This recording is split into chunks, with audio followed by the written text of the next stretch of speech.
Jonesy and Amanda. Jam Nation. Yes, International Women's Day, and lots of work still to be done. What can I do for you? Stories about, women overseas, girls fighting for education, fighting for lives, for livelihoods. But so much stuff still to be done here in terms of family violence, in terms of super pay gap, in terms of pay gaps, all that kind of stuff. But lots of women are saying very moving and interesting and powerful things in the last couple of days. I was really taken with Jessica Rowe, who said this yesterday. Let me take you back quite some years ago when I was a news presenter at Channel 10 in Sydney. Now, I was reading the 5 o'clock news along with a male co-host.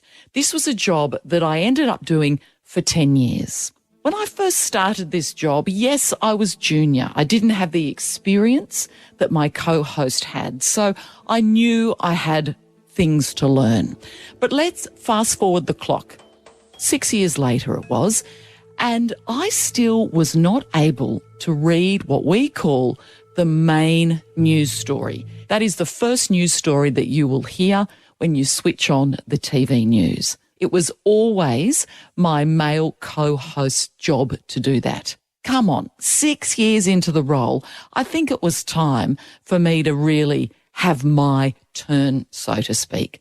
So I said to my boss, why is it that Ron gets to read the lead news story and I don't?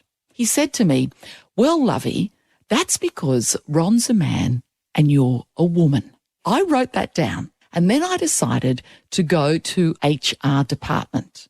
And they tried to laugh it off. Oh, he's joking. I said, no, he's not joking. I said, if you look across the entire network, not one woman reads the lead news story. The HR department didn't even know this. And so I went away, read the news that night. The next day, my boss came to me and he said, you're going to be reading the lead news story. I was like, yes, this is a win. You're watching the 5 o'clock news. My male co-host wouldn't talk to me for probably about 6 weeks because he thought I was being uppity. I didn't care though. For me, that was a battle worth fighting.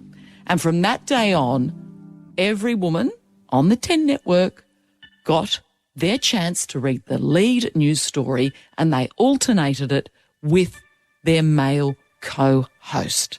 So that is why it is so important to call out discrimination when you see it, but also more importantly, to do it when you have the power. Impressive, isn't it? You don't even think about that stuff. No, well, and keeping this in the media for a moment, Lisa Millar, an incredible journalist. On the ABC. A very impressive woman. She does breakfast TV on the ABC. She cops trolling like you wouldn't believe for her clothes, for her so-called bias. Both sides accuse her of bias, etc. But this week it was particularly terrible about an outfit she'd worn. And the ABC pretty much did an extraordinary thing of calling it out. They often do call it out, but they're calling out other media outlets who have contacted the ABC under the guise of pretending that they're concerned for Lisa, but use this as an excuse to republish the abuse.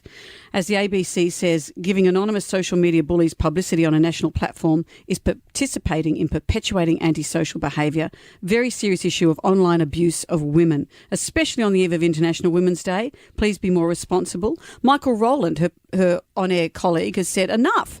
Enough of the abuse comments about Lisa Millar and other female presenters. Enough of amplifying the bullying by republishing offensive comments. Do better. That's a call out to the media.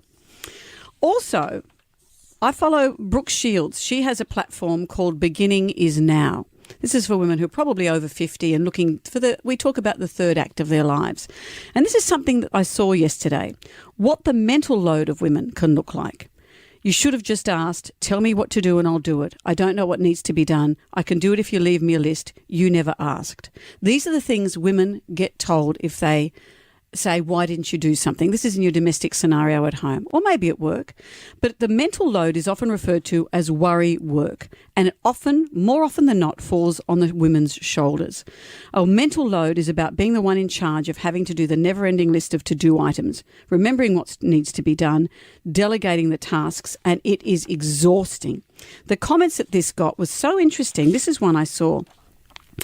My husband and I spoke about that. We had a friend who spoke about changing a doorknob in his home one Saturday. How, in the time it took him to complete the project, his wife had completed 47 other jobs, had kept the kids out of the way because he was working on a big project. They admired the work he'd done on the doorknob. For some reason, that episode resonated with my husband, who vowed not to be doorknob needy. He stepped up and took over the infrastructural work of our family, not just the one-off projects. Someone said with their husband, my husband's world is small, mine is big. I live in the wheel's axis. He gets to luxuriate in one or two spokes. So when I ask him to take the dog out when I'm dealing with so many other things for so many people, the last thing I want to hear is, I did it last time. So this is just a call out to men. There's nothing more attractive to your partner than you doing something unprompted, than you looking around and seeing something that needs to be done and just doing it. Because women do the worry work. They take the mental load and it increases burnout. It really, really does. So on International Women's Day, they're just some of the things we can be thinking about. There you go. Anything I need to do for you around here? I'll let you know, Brendan, but don't ask for a list. I want you to observe and know.